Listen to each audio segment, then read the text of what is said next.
I'm very happy that Wade is getting a chance on SmackDown. When they first announced that Pat was leaving to do College Game Day and that Corey would be replacing him, I thought it should have been Wade Barrett or Nigel McGuinness getting the spot.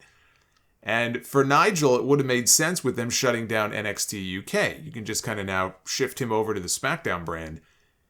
But then came the news on Friday, per PW Insider, that WWE released Nigel McGuinness this week. That sucks. We haven't heard from Nigel, so I don't know if this was something that he asked for. It doesn't sound like it. Now, there's always the possibility that when they finally launch NXT Europe next year, like some of the talent they release, they might bring them back, and they might bring him back. And until then, maybe they just didn't have a spot for him, and they didn't want to pay him to sit at home and do nothing. But, if the only other option was to fire the guy, then why not give him the spot on SmackDown next to Michael Cole, right, until McAfee comes back? When they first brought Nigel in, it was for the United Kingdom Classic alongside Michael Cole. And the two of them were great together. In fact, Cole was the one who pushed for Nigel to come in. He said that he had been trying to get him in for a very long time. I thought they worked very well together. And Nigel did good work when he was on NXT with Mauro Ranallo. I know he did commentary for NXT UK, 205 Live, for the Level Up show that replaced it. I don't know why you wouldn't give him the chance and would just get rid of him instead. Again, unless it was his choice. Nigel will always be one of those what-if stories in wrestling. He and Bryan Danielson, they accepted offers from WWE at the exact same time. They both wrestled their last Ring of Honor matches against each other. Bryan went on to become one of the biggest stars in the business and headlined multiple WrestleManias. Nigel's story was a lot sadder. He had his offer pulled when the company, and I think he volunteered this to the company. He told the company about a previous biceps injury that he never had repaired. He was just kind of letting it heal on its own. WWE wanted him to have surgery to repair it, even though his own doctor wrote them a note saying that it's not necessary. He didn't think it was necessary for him to have it operated on. WWE said, nope, you got to have surgery on your bicep. He would have had it done, but he couldn't afford the surgery. So he declined, and WWE pulled the offer. So after that, he had his run as Desmond Wolfe in TNA. He had some great matches with Kurt Angle during that run. Just this year, actually, on his podcast, Kurt said that he thinks Nigel would have went on to become a WWE champion, had things not worked out the way that they did. His old biceps injury had nothing to do with how his career ended. He contracted hepatitis B. 6 months later, he was cured. And then TNA fired him. And then he went on his retirement tour. He made it very clear years ago that his injuries had nothing to do with him retiring. It was his choice. He made the choice to step away from the ring. I think he realized that his WWE dream was probably just not going to happen. And it was too much. It was too painful for him. So he made the choice to retire and step away. And it was depressing to listen to him in the documentary that he did, The Last of McGuinness. He crowdfunded and he had this documentary done, and it kind of followed him around on the road, on the indies, as he was getting ready to do this little retirement tour. It was depressing to listen to him. He was struggling to come to grips with the fact that he would never wrestle in WWE.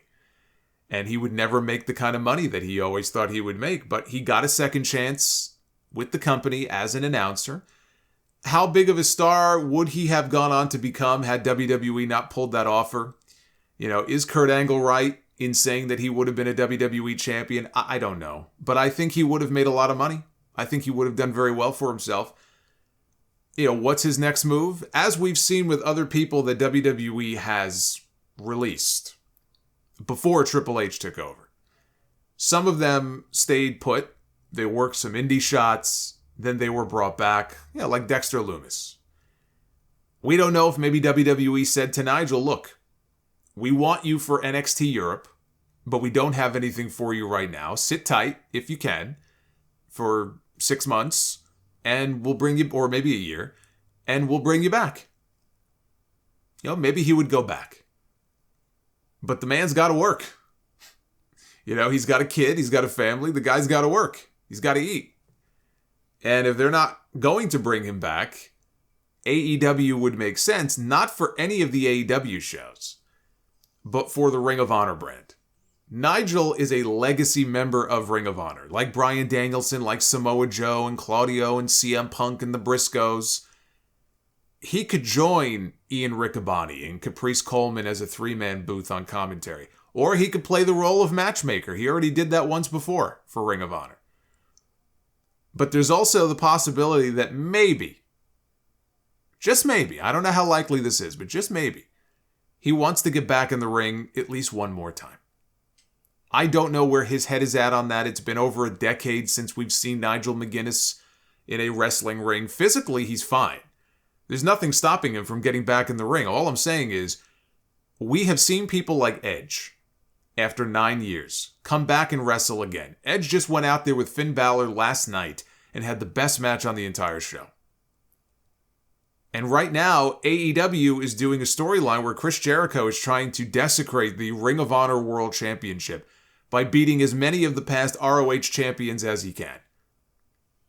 Nigel is a former Ring of Honor World Champion. He won the title 15 years ago on my birthday. Just imagine Jericho defending against McGuinness at their first show at Craven Cottage in the UK. Yeah, he wouldn't win because the payoff is in Daniel Garcia being the one to take the title from Jericho. But that would be very cool. And the rumor is they're not even running Craven Cottage until the summer. I don't think they're going to drag this Jericho story out that long. But you never say never. You never say never in the wrestling business. And even when you say never, people still won't believe you.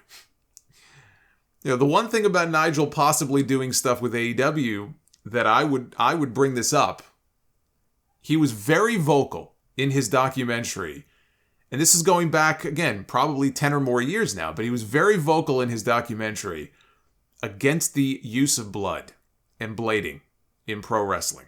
Even on the card, the very last night that he wrestled on that indie show, he told the promoter he would not wrestle if there's anybody that goes on before him who bleeds on the mat, because he saw that Necro Butcher was on the card that night. And for those of you who have no memory of Necro Butcher or don't know Necro Butcher would bleed all the time. So it caused some drama because he made it very clear, I'm not going out there and wrestling if there's going to be blood on the mat. So that has to be cleaned or changed or whatever. And it's understandable after his hepatitis scare that he would feel that way, that he would be against the use of blood, or at least he would be very careful, make sure, again, the mats get changed if there's a match on the card where somebody bleeds all over the place. AEW is basically one big fucking blood bank. So I wonder how vocal he might be about that, or maybe his thoughts have changed. Maybe his stance has softened over the years. But that's one of the things that I thought of. I said, that would be very interesting if he does do business with AEW, or possibly even get back in the ring. I know his stance on that was very strong. I wonder how he feels about that, or if he would say something about that.